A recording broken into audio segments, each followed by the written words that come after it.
तो 7th episode की शुरुआत होती है एक बार से, जहाँ पे अपना राणा नायडू दारू पी रहा था और वहीं पे ही हमारी मंदिरा भी परफॉर्मेंस कर रही होती है। यहाँ पे राणा नायडू अपनी पिछली सारी बातें सोच रहा होता है और यहाँ वो मंदिरा को भी बड़ी ठगी नजर से देख रहा होता है। और थोड़ी देर के बाद राणा मंदिरा को लेके बाथरूम में चला जाता है। मंदिरा तो पहले से ठगी थी, तो ये दोनों अपने ठरक मिटा लेती है। अगले सीन में हमें हैदराबाद दिखाया जाता है, जहाँ पे हमारा सूर्य मुंबई आने की तैयारी कर रहा होता है। थोड़ी देर के बाद उसकी वाइफ पद्मा उसके पास आती है और उससे कहती है कि वो अकेला अपना ध्यान नहीं रख पाएगा, मैं भी तुम्हारे साथ चलूंगी। लेकिन सूर्य उससे कहता है कि मैं अपना ख्याल अच्छे से रख लूंगा, इसलिए तुम्हें ले जाने की कोई जरूरत नहीं है। लेकिन पद्मा यहाँ पे सूर्य के साथ जबरदस्ती करने लगती है। तब ना चाहते हुए भी सूर्य को पद्मा को बात माननी ही पड़ती है। अब राणा के घर के सीन को दिखाया जाता है, जहाँ पे नित्या राणा से पूछती है कि तुमने रेहान के साथ क्या किया, जिसपे कि राणा उससे कहता है कि उसने भारी गलती की थी, तो उसको एक भारी सजा तो मिलनी ही है। अब अगले सीन में हमें नागा को देखते हैं, जो कि तारा को एक रेस्टोरेंट में बुलाता है, जहाँ पे कि वो उससे सॉरी कहता है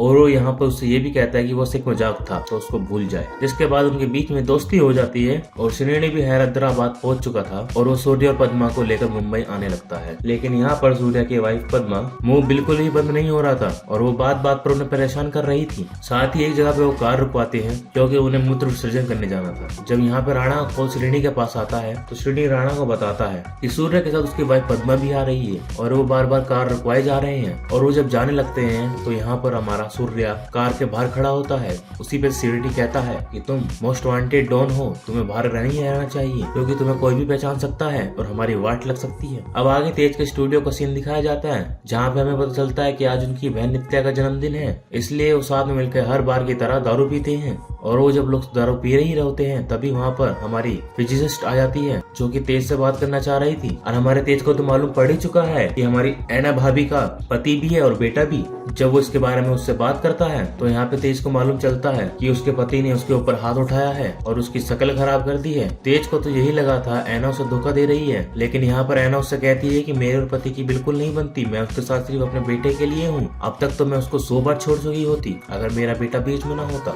लेकिन यहाँ पर तेज उसके ऊपर गुस्सा करता है, क्योंकि ऐना ने उससे झूठ बोला था। जिसके बाद ऐना यहाँ से चली जाती है और थोड़ी देर के बाद हमारे तेज को ये एहसास होता है कि उसके पति ने ऐना के ऊपर हाथ उठाया है, इसलिए वो तुरंत ही अपने दोनों भाई के साथ ऐना के पति के पास जाता है और उसको जम के धोता है। क्योंकि हमारा जो तेज है वो एक एक्शन डायरेक्टर है, तो 2 बंदों को अकेला धो देता है और दोनों भाई एक जगह खड़े होकर तमाशा देख रहे होते हैं। और यहाँ नैना जब योगा करके घर वापस आती है, तो उसको पता चलता है कि उसकी नित्या घर पे नहीं है और अपने बेटे से पूछने पे उसे पता चलता है कि वो बाहर गई है। यहाँ पे हम नित्या को देखते हैं, जो कि रेहान को ढूंढने के लिए उसकी खोली पे आ चुकी थी और वो यहाँ पे उसके घर में घुस जाती है, जहाँ पे कि वो रेहान को देखती है और उसे काफी खुशी मिलती है। लेकिन अब नित्या गायब थी, तो इसलिए नैना तुरंत ही नागा को फोन कर देती है और इसे उस बारे में बताती है कि नित्या गायब हो गई है। यहाँ दूसरी तरफ सफर जारी था और श्रीनिधि सूर्य और पद्मा को लेकर मुंबई आ रहा था, लेकिन अभी भी वो पद्मा की पूरी तरह से छुटकारा नहीं पा पाए थे। अब पद्मा को ठरक मस्ती है, इसलिए वो यहाँ पे श्रीनिधि से कहते हैं कि उन्हें एक होटल ले लेना चाहिए और कुछ देर आराम करके खाना पीना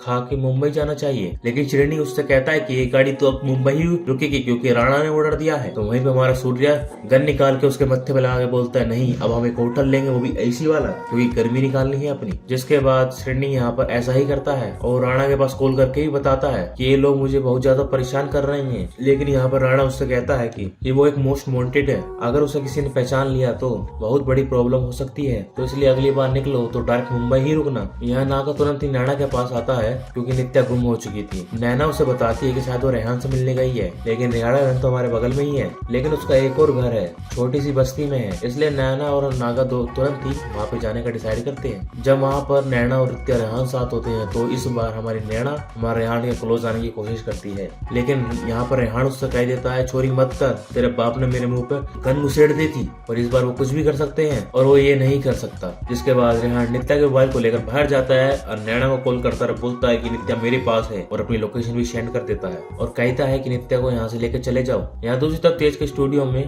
तेज, जफा और राणा अपनी बहन नित्या की वीडियो देख रहे होते हैं, क्योंकि आज उसका जन्मदिन है और उन्हें 20 साल पुरानी नित्या की एक वीडियो मिली है, जिसमें कि वो डांस कर रही है। यहाँ पे वो तीनों उस वीडियो को देखते हैं और उसे काफी ज्यादा मिस भी करते हैं। और यहाँ नैना को जैसे ही नित्या की लोकेशन मिलती है, तो नैना तुरंत ही नागा को लेकर वहाँ पहुंच जाती है और नित्या को अपने साथ घर ले आती है। लेकिन नित्या काफी ज्यादा अपसेट लग रही थी। यहाँ तेज के स्टूडियो में तेज जफा राणा से कहता है, एक बार जफा और मेरी वजह से नित्या पेड़ पर चढ़ी थी, क्योंकि उन्होंने उसे 100 रुपए दिए थे और उसे आम के पेड़ पेड़ पे चढ़ने को कहा था, लेकिन अचानक से वो ऊपर से नीचे गिर जाती है, जिसके कारण उसका पैर टूट जाता है। लेकिन राणा उन दोनों से कहता है कि ये गलत है, क्योंकि उसे नागा ने पेड़ पे चढ़ने को कहा था और ये सब कुछ नागा की वजह से हुआ था। लेकिन यहाँ पे तेज उससे कहता है नहीं, ये हमारी वजह से हुआ था। और वो जब ये लोग बात कर ही रहे होते हैं, वहीं पे नागा भी आ जाता है। राणा नागा से कहता है कि आज उसकी बेटी का जन्मदिन है और उसे तो याद भी नहीं होगा, क्योंकि वो अच्छा बाप कभी बन ही नहीं पाया। यहाँ दूसरी तरफ सूर्या, श्रेणी और पद्मा होटल रुके हुए थे।